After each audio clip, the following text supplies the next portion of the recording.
Bom, vamos lá, galera, nosso segundo simulado da nossa isolada de direito administrativo. E o tema de hoje, nosso simulado, é a Lei de Improbidade Administrativa, que a Fundação Carlos Chagas adora, e a parte de princípios do direito administrativo, que são sempre questões básicas. Bom, o nosso foco aqui de explicação vai ser, obviamente, a Lei de Improbidade Administrativa. Como eu falei para vocês, a parte de princípios são questões bem básicas da Fundação Carlos Chagas. Nesse simulado, eu selecionei, salvo engano, 3 questões para a gente corrigir. Uma sobre princípios e 2 sobre lei de improbidade administrativa. E o nosso comentário vai ser focando a lei de improbidade. Bom, a primeira coisa aí que eu selecionei para a gente trabalhar é a parte do sujeito ativo do ato de improbidade, para a gente lembrar, e já já vocês vão entender por que eu peguei essa parte. Então, olha só. Lei 8429, princípio do direito administrativo. Na verdade, princípios, né? PowerPoint falhou aí. Sujeito ativo do ato de improbidade. O artigo 2º e o artigo 3º. Bom, vamos lembrar um pouquinho sobre improbidade? A improbidade, primeiro, a gente tem que lembrar que ela ganhou status com a Constituição de 88. A primeira Constituição que trouxe em seu corpo a palavra improbidade, né, foi a Constituição de 88. O que é um homem probo? É um homem honesto, um homem correto. Então, quando eu falo de improbidade, ela é tudo de ruim que existe aí para o direito administrativo. É um ato de má fé, de má gestão administrativa, é uma ilegalidade, é algo inconveniente para o direito, né? Inconveniente no pior dos seus sentidos. Bom, e quem seria o sujeito ativo desse ato de improbidade? Ou seja, quem é que pratica esse ato de improbidade? Obviamente, o agente público. O artigo 2º da Lei de Improbidade, ele define para a gente quem é o agente público. É todo aquele, né, que ainda que transitoriamente sem remuneração, ocupa cargo, emprego, função ou mandato na estrutura da administração. Então, repara que o sujeito ativo do ato de improbidade é uma definição bem abrangente. É o agente público da maneira mais ampla, englobando as diversas categorias dos agentes públicos segundo a doutrina. Até aí, tranquilo. O artigo 3º, ele complementa o artigo 2º. Vamos pensar o seguinte, você trabalha no Tribunal de Contas e você é presidente da comissão de licitação. Você está fazendo uma licitação para comprar veículos para repartição. Beleza, vai comprar 20 carros. No dia da licitação, chega lá um sujeito, o dono de uma empresa, e ele te oferece um trocado, né, para você facilitar a licitação para ele. Galera, isso é improbidade? Claro. Você, como agente público, você está sujeito às sanções da lei de improbidade? Óbvio. Agora, e esse cara, esse particular, esse funcionário da empresa, esse empregado da empresa, esse dono da empresa, que foi lá e te incentivou, né, a praticar esse ato de improbidade? Ele também está sujeito às sanções da lei de improbidade? Tá. O artigo 3º, na verdade, ele vem complementar o artigo 2º. Olha o que ele fala aí pra gente, galera. Olha aí, ó.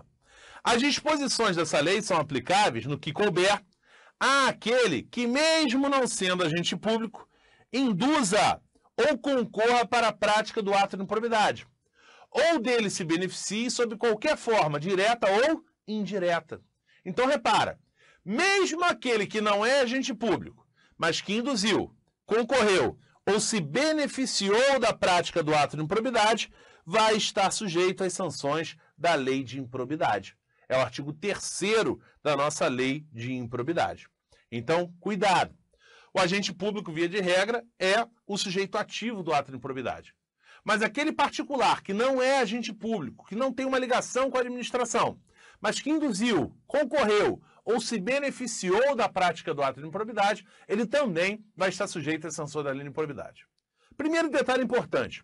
O Supremo Tribunal Federal já falou, o particular sozinho, ele não pratica ato de improbidade. O particular, ele só vai estar sujeito às sanções da lei de improbidade se ele estiver em conluio, se ele estiver ligado a um agente público. Porque sozinho ele não tem como praticar. Ele vai induzir, ele vai concorrer ou ele vai se beneficiar. Mas ele sozinho não pode praticar improbidade. Então, primeiro detalhe, o particular sozinho não pratica improbidade. Segunda coisa importante, a situação dos agentes políticos. O Supremo Tribunal Federal, ele já se manifestou e disse que os agentes políticos sujeitos a crime de responsabilidade, eles não respondem pela lei de improbidade. Eles vão responder pela lei que regulamenta essa parte de crime de responsabilidade. No caso do presidente da República, por exemplo, é a Lei 1079, né, de 1950. É a lei que regulamenta o crime de responsabilidade do presidente. Nesse caso, ele não vai estar sujeito às sanções da Lei de Improbidade, mas sim às sanções da Lei 1079. Por quê? Porque o Supremo entendeu que essas sanções são maiores do que as da Lei de Improbidade. Essa é a ideia, tá? Então, resumindo, o agente político, ele está sujeito à Lei de Improbidade? Como regra, sim.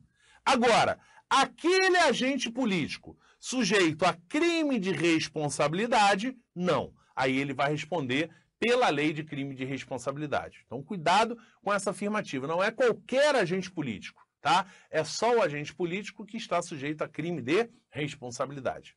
A situação curiosa em relação ao prefeito. Até hoje o Supremo não se manifestou, porque o prefeito ele não está regulamentado pela Lei 1079. Ele está por um decreto, por uma outra lei ou por um decreto, né, o 201. E a situação do prefeito ainda não foi definida. Inclusive, teve até uma questão da Fundação Carlos Chagas, que a gente trabalhou no nosso projeto Caminhada, onde, acho que foi no último simulado até, onde a banca afirmou que o prefeito está sujeito à Lei 8429. Então já fica uma dica, o entendimento da Carlos Chagas, enquanto não houver decisão maior aí do STF, é que o prefeito está sujeito às sanções da Lei 8429. Tá? E por que eu fiz questão de falar sobre o sujeito ativo do ato de improbidade? Foi por conta dessas duas decisões que eu citei, que o particular sozinho não pratica ato de improbidade e que o agente político sujeito a crime de responsabilidade não se sujeita à lei de improbidade. É por causa disso? Não, por causa de uma coisa bem maior. Na verdade, ó, é por conta dessa lei aí, ó, da Lei Anticorrupção. Lei 12.846 de 2013, né, que foi regulamentada recentemente pela nossa presidente aí, através do decreto 8420 de 2015. Primeiro, né, só para recapitular, a nossa presidente aí, usando o seu poder regulamentar, ela veio regulamentar os dispositivos da Lei 12.846 de 2013. E por que essa lei está nesse contexto de improbidade? Porque é uma lei que veio complementar, né, a Lei 8429. A Lei 8429, segundo o entendimento da doutrina majoritária, ela é aplicável a pessoas físicas, ao agente público e ao particular, a pessoas naturais, né, não a pessoas jurídicas. Existe até uma corrente doutrinária que entende que pessoa jurídica também pode ser punida pela Lei 8429. Mas para fechar o cerco surgiu a Lei Anticorrupção. Enquanto a Lei 8429 ela tem por objetivo punir a pessoa física, a Lei Anticorrupção ela veio punir a pessoa jurídica, né, que pratica um ato de improbidade. Essa é a ideia da Lei Anticorrupção. Eu não vou nem entrar muito em detalhes, mas eu só quis chamar atenção para essa lei porque eu acho que é uma questão em potencial para começar a cair em prova. Se você vai fazer o concurso do INSS, eu não acredito que caia a lei anticorrupção, tá? Pode até ser, porque é um assunto que está muito em moda, mas eu deixaria para estudar só se cair, se vier expresso no nosso edital. Para você que está fazendo TRT, técnico judiciário, eu acredito que não, mas analista, eu já acho que é uma lei em potencial. E provavelmente numa prova de ética pode até ser que venha a cair mesmo a lei anticorrupção. Então vamos ficar espertos, vamos ficar na guarda e já fica a dica. A lei de improbidade como regra para pessoas físicas, aplicável à pessoa física que praticou o ato de improbidade. A lei anticorrupção, ela tem por foco a punição da pessoa jurídica, né? É uma lei que está muito em pauta aí, Operação Lava Jato, agora cheio de escândalos aí, então ela está muito em pauta, muito em voga no estudo do direito administrativo. Agora vamos ao que interessa. Trabalhar a Lei 8429 na parte de classificação dos atos de improbidade. E aí, galera, eu vou até aproveitar para sumir da tela aqui, porque eu acho que vai ficar melhor para vocês visualizarem. Então, olha só. Classificação dos atos de improbidade. Vamos lembrar essa história aí que é importante? Primeiro, o artigo 9º da Lei de Improbidade, ele traz uma lista de atos que são os atos que importam enriquecimento ilícito. O artigo 10 traz uma lista de atos que causam prejuízo ao erário. E o artigo 11, os atos que atentam contra os princípios. Na sequência, só para lembrar, o artigo 12, ele traz as sanções que são aplicáveis. Bom, então eu já tenho que lembrar o seguinte. A Lei 8429, ela classifica os atos de improbidade em 3 categorias. Enriquecimento ilícito, os atos que causam prejuízo ao erário e os atos que atentam contra os princípios da administração. Primeira coisa, ó, eu tenho que lembrar que eu tenho aí uma ordem, vamos dizer assim, um escalonamento aí, ó. O pior ato de improbidade é o que importa em enriquecimento ilícito. E aí, ó, o ato mais leve de improbidade, consequentemente, é o ato que atenta contra os princípios da administração. Obviamente, o intermediário é o ato que causa prejuízo ao erário. Então, a primeira coisa que você tem que saber é essa graduação. O pior ato e, consequentemente, as piores sanções são para aqueles atos que importam em enriquecimento ilícito. Os intermediários são os que causam prejuízo ao erário. E os mais leves são os atos que atentam contra princípios. E, Gustavo, por que é importante saber isso? Porque vira e mexe cai questão em prova, onde a banca ela vai te exigir que você conheça a classificação. E você tem aí mais ou menos 40 incisos distribuídos por esses 3 artigos. Galera, a decoreba ajuda? Ajuda. Mas às vezes ela pode te deixar na mão. Então é melhor você entender essa classificação, a lógica da classificação, para na hora da prova não precisar decorar. Até porque, questão de prova, o artigo 9º, o artigo 10 e o artigo 11, eles trazem o que a gente chama de lista exemplificativa. É uma lista números apertos. Vamos botar isso aqui, ó. Lista exemplificativa.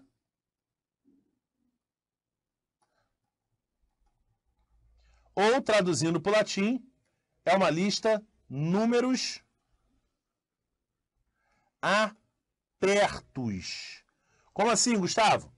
O artigo 9º, o artigo 10 e o artigo 11, eles não são uma lista exaustiva. Eles não exaurem a situação. Eles não trazem todos os atos de improbidade.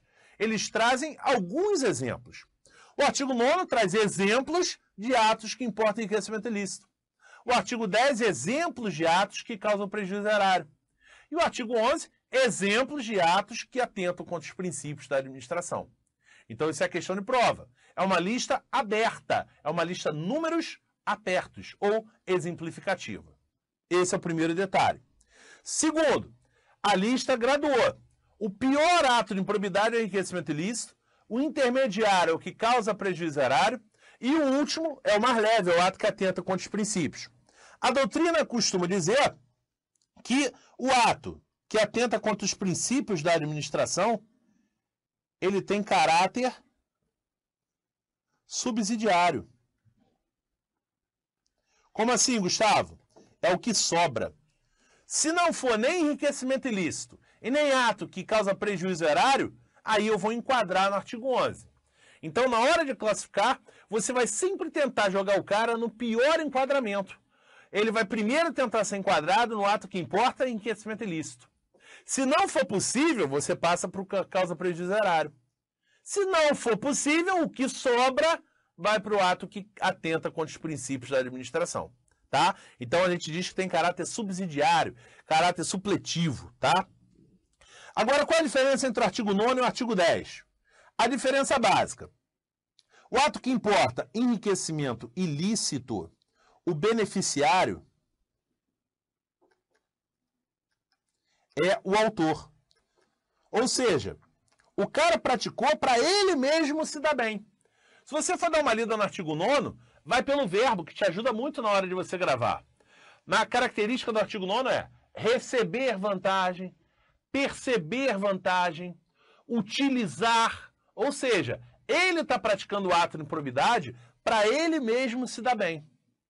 Já no caso do prejuízo ao erário, o beneficiário é um terceiro. O cara não recebeu vantagem alguma, mas ele praticou o ato para alguém se dar bem. Olha a diferença da situação. Então, no caso do enriquecimento ilícito, ele pratica o ato para ele se dar bem. Já no caso do ato que causa prejuízo erário, ele pratica o ato para alguém se dar bem. Olha a diferença. Facilitar, permitir. Então isso te ajuda muito, você já não precisa mais decorar. Basta você gravar a lógica. Na hora que você for tentar enquadrar o sujeito na prática do ato de improbidade, você vai usar essa lógica.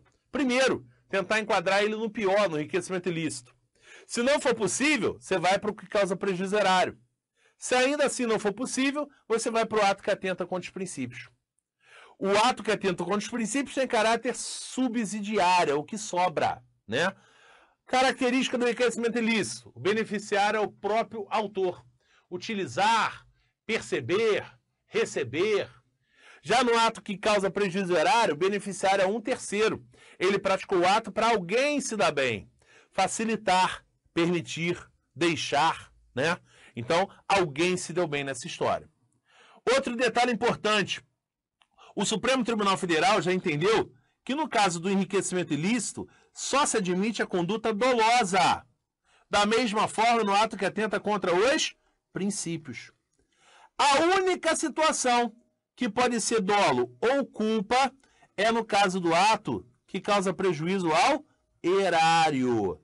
Aí, galera, pode ser dolo ou culpa. Eu sempre dou um exemplo, por exemplo, foi fogo, né? Eu sempre dou um exemplo. O artigo 10 da Lei de Improbidade, ele fala assim: agir negligentemente na arrecadação de tributo é ato de improbidade que causa prejuízo ao erário.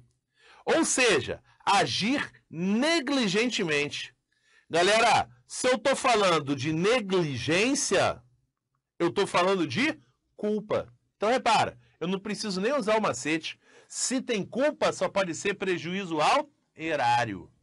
Então, repara, sempre que tiver negligência, imperícia, imprudência, só pode ser prejuízo erário. Porque o Supremo Tribunal Federal já entendeu que enriquecimento ilícito e ato que atenta contra os princípios tem que ser conduta dolosa, tá? Galera, classificação dos atos. Eu acho que é o ponto bem legal para a gente trazer aqui para a nossa explicação. Por quê? Porque você vai acabar decorando. Então, eu tentei te explicar como que funciona essa classificação para tentar te facilitar, tá? Bom, na sequência, eu coloco algumas questões. Vamos aproveitar para resolver aí essas questões para a gente fechar tudo num bloco só para ficar mais fácil aí para você assistir. Então, olha só. A primeira questão é uma questão de 2014. A gente já sabe que toda isolada é basicamente com questões de 2014. Uma questão de advogado da Sabesp. E é uma questão sobre o prazo prescricional. Primeira coisa, já fica a dica. O fundamento dessa questão do prazo de prescrição da Lei 8429 é o artigo 23. Então, olha só. Em janeiro de 2005, José, vereador de determinado município, praticou o ato de improbidade administrativa previsto na Lei 8429. Em dezembro de 2008, deu-se o término do exercício do mandato de José. E em janeiro de 2012, o Ministério Público ajuizou a respectiva ação de improbidade administrativa. A propósito dos fatos narrados, a ação ajuizada pelo Ministério Público, então está aí a nossa sétima questão no nosso segundo simulado da isolada. Bom, qual é o prazo prescricional? Já grava. A regra é que, no caso de quem ocupa mandato... Quer dizer, vamos lá, de novo, regra não. O artigo 23, ele fala o seguinte: quem ocupa mandato eletivo, ocupa cargo em comissão ou a função de confiança, o prazo vai ser de 5 anos após o exercício do cargo. Então, nesse caso, eu já sei que eu estou nessa situação. Vereador é cargo de mandato eletivo, então até 5 anos após o vereador deixar o cargo, eu posso entrar com ação de improbidade. Já matamos a questão. O outro prazo que tem na lei é o seguinte: para aquele servidor, né, nosso caso, que ocupa cargo efetivo, o prazo prescricional é o mesmo previsto no seu estatuto para pena punível, para pena de demissão a bem do serviço público. No nosso caso, se tratando de serviço público federal, é a Lei 8.112. E o prazo prescricional da Lei 8.112 para pena de demissão é de 5 anos. Então, resumindo, né, no serviço público federal, assim, né, falando de maneira abrangente, eu posso dizer que o prazo prescricional vai ser de 5 anos. Sendo que, no caso de mandato eletivo, cargo, comissão, função de confiança, é de 5 anos a contar do término do mandato. Então, repara, o vereador ele cometeu improbidade em dezembro de 2008. Não, ele praticou em janeiro de 2005. Esse dado inicial não me interessa. O que me interessa é quando ele deixou o mandato, que foi dezembro de 2008. Então, fazendo uma conta a grosso modo, ó, dezembro de 2009, dezembro de 2010, 2011, 2012, ele tem até dezembro de 2013, né? O MP, ou a pessoa jurídica interessada, tem até 2013, dezembro de 2013, para entrar com a ação. E quando é que isso foi feito, Gustavo? Em janeiro de 2012. Então, tá no prazo prescricional? Tá. Ele vai poder ser punido? Vai. Então, o gabarito, de cara, já é letra E. Não está prescrita, pois poderia ser juizada até dezembro de 2013. Então, questão tranquila. Por que eu coloquei essa questão? Primeiro que prazo prescricional eu não costumo nem falar em sala de aula. Quando eu dou aula de improbidade, às vezes eu nem falo do prazo prescricional, porque é um detalhezinho lá atrás que você tem que ler e as questões são bem literais. E outra situação que eu vou trazer para vocês é uma decisão do Supremo. Gustavo, e se esse vereador for eleito? For reeleito, desculpa. Como é que vai ficar a situação? No caso de reeleição, o Supremo entende que vai ser a partir do término do segundo mandato.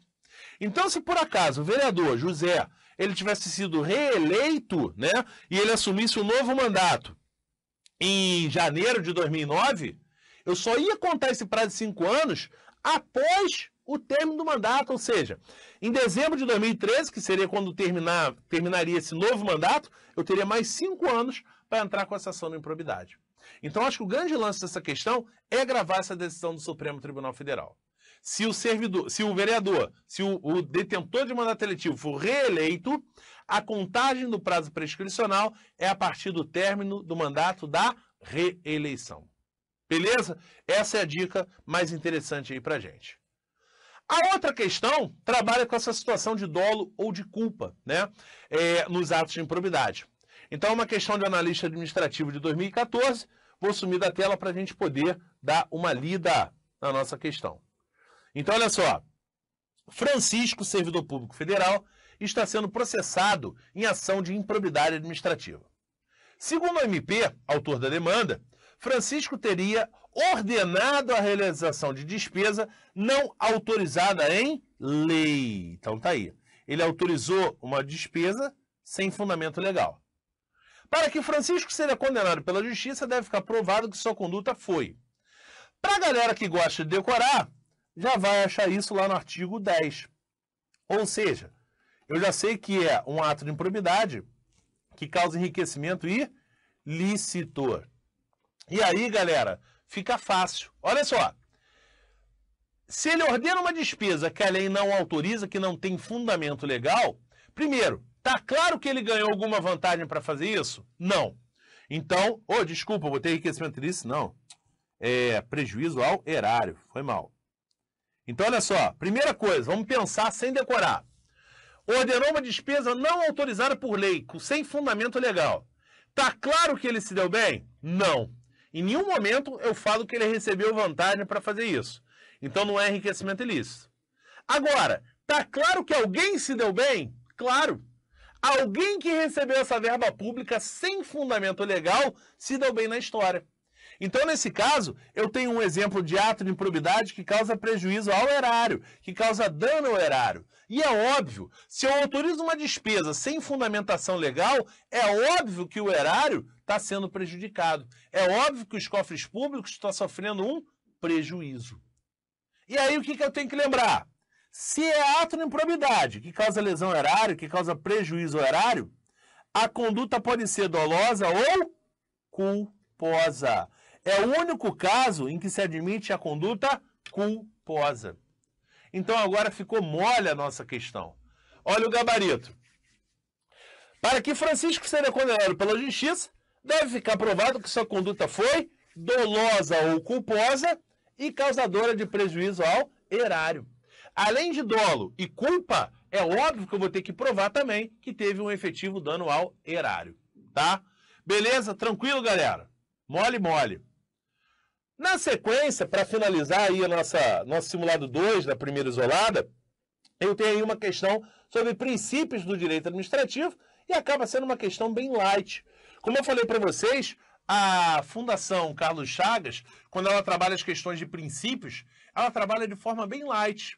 E é uma questão que, mal bem, eu até comentei já com vocês aqui ao longo da nossa isolada, que é o fundamento, o princípio basilar fundamental da regra de concurso público. Então vamos dar uma lida na nossa questão. Olha aí, ó. Analista de controle externo, TCE de Goiás, 2014, uma questão de nível superior. Um dos princípios básicos da administração pública, além de consagrado explicitamente na Constituição Federal, quando trata dos princípios que norteiam a atuação administrativa, também consta implicitamente ao longo do texto constitucional. Como, por exemplo, quando a Carta Magna exige que o ingresso em cargo, função ou emprego público dependerá de concurso público, exatamente para que todos possam disputar-lhes o acesso em plena igualdade. Do mesmo modo, ao estabelecer que os contratos com a administração direta e indireta dependerão de licitação pública, que assegure igualdade a todos os concorrentes. Galera, estou fazendo prova. Então, antes de pensar no direito administrativo, eu vou tentar aí eliminar a alternativa. Vou tentar ser prático. Primeiro, olha lá o detalhe. Ficou claro no enunciado que é um princípio explicitamente previsto na Constituição Federal. Então, de cara, eu já vou eliminar proporcionalidade. Gustavo, posso eliminar a motivação? Cuidado.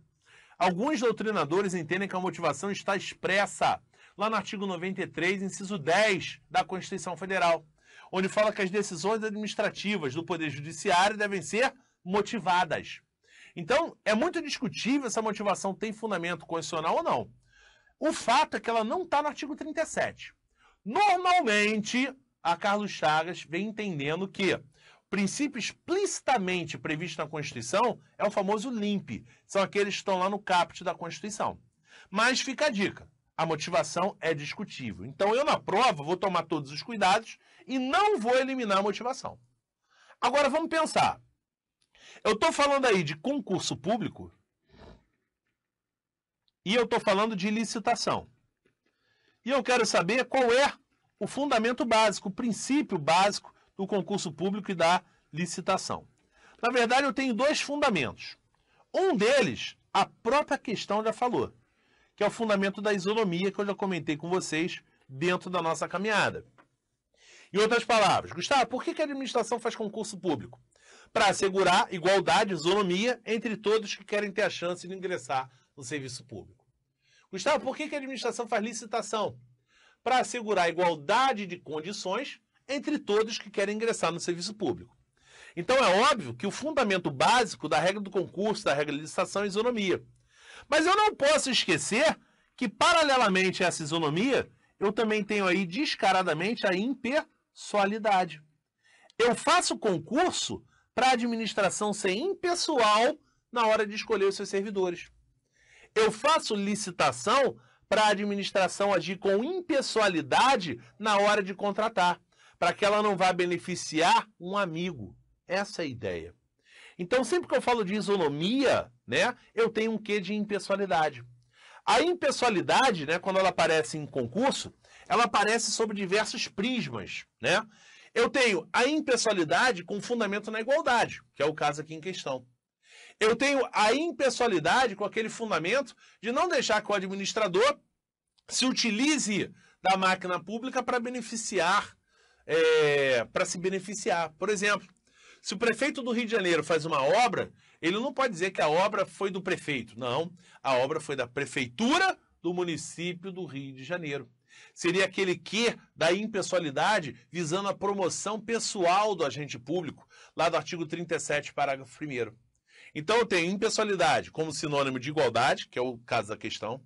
Eu tenho impessoalidade visando a proibição de uma promoção pessoal do agente público, né? E eu tenho a impessoalidade com aquele objetivo de finalidade, que é sempre o interesse público. Basicamente são esses três prismas, né? Impessoalidade como sinônimo de finalidade.